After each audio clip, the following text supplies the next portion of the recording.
welcome to the PSETA podcast series. My name is Themba, and today we are joined by Glynnis Vergotine, soon to be Dr. Glynnis Vergotine, who's going to talk to us about the research that she has been conducting.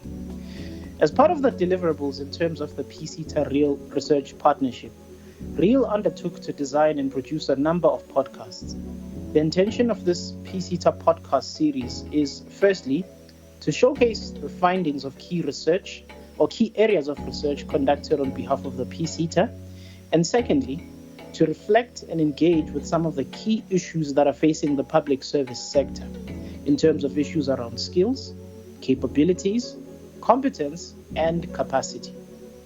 Now, the purpose of these podcasts with real researchers is for each project to share the research focus, the findings, and of course, the recommendations. Glynnis, welcome, and thank you so much for joining us. Good day. Thank you for having me, and it's a pleasure to share the research that was done by our team. Thank you so much. Now, I understand that you were focusing on the stream of jobs, occupations, and qualifications.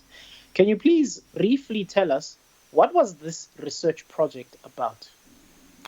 So in the main, this research project was the second project in a range of different research projects that PSETA had commissioned Real to conduct.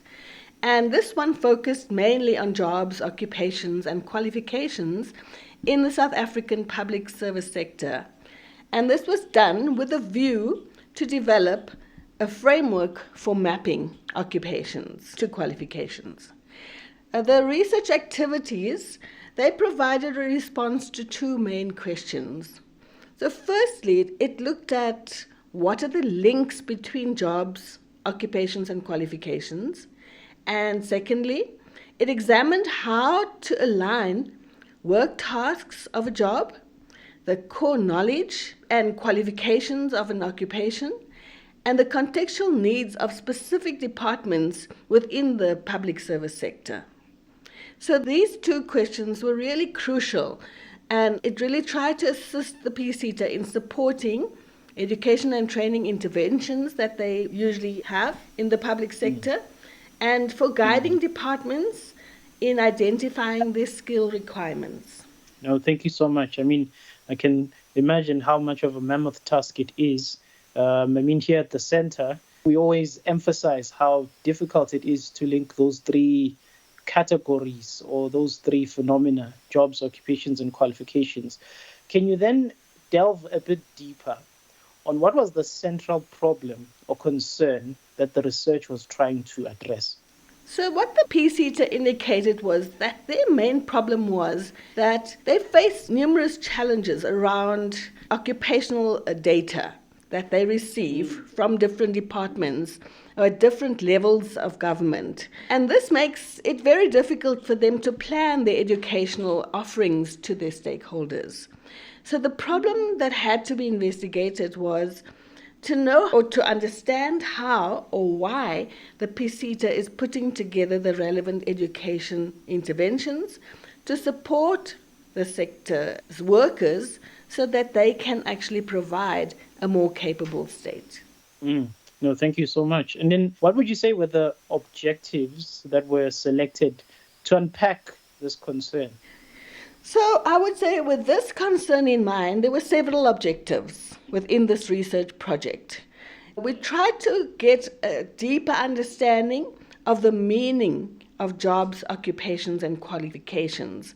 So this was really on a conceptual level, understanding these three concepts. Another objective was to highlight different mapping processes and different tools when mapping jobs, occupations, and qualifications for skills planning. And these two objectives were really brought together through a literature review that was done on specific conceptual understanding of these concepts and processes and tools. Further, another objective was to provide or to develop a mapping framework.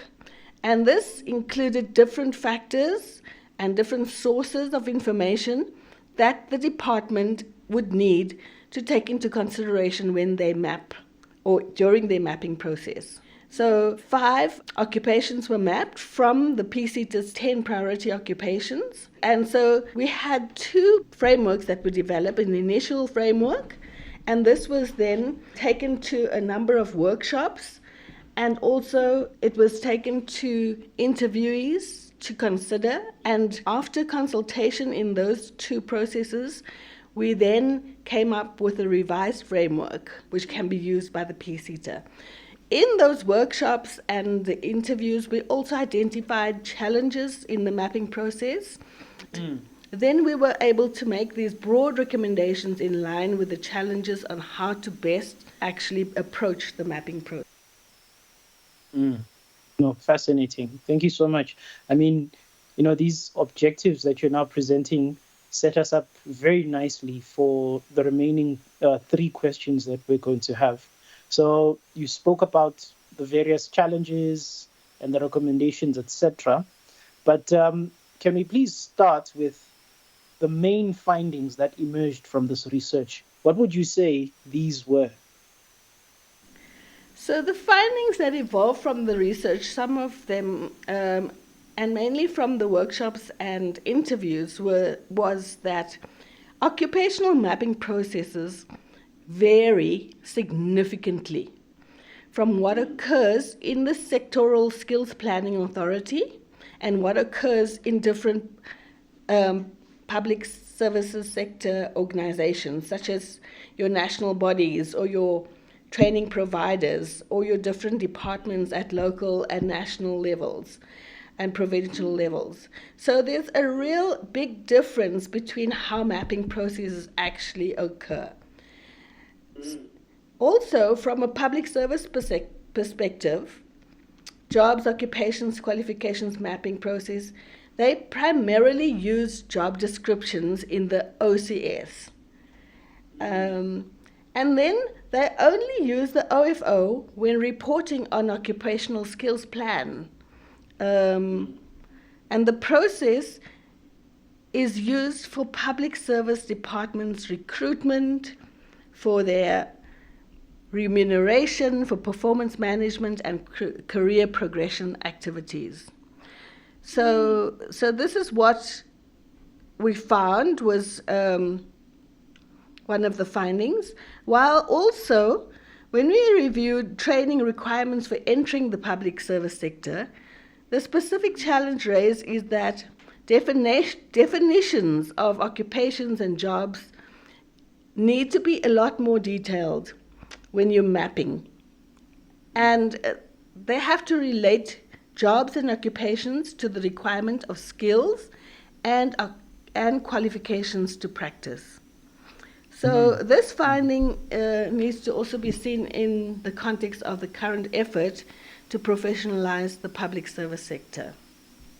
Oh, I hear you very well. Very, very fascinating. I mean, for me, what becomes pertinent, especially with regards to the research that we've done, is that, the everyday use of the OCS and the special occasions use of the OFO only when reporting to the PSETA, which is quite interesting in terms of the disjunctures that it creates and the misalignments that it creates. But continuing from there, what would you say these findings mean for the public service sector? And how would you say this adds to our body of knowledge in terms of what do we need to build a capable state?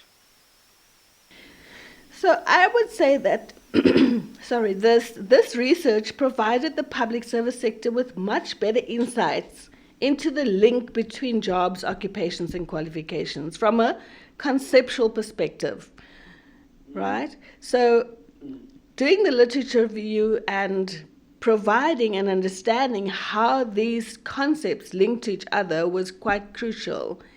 Then also, empirically, through the research mapping framework that was developed,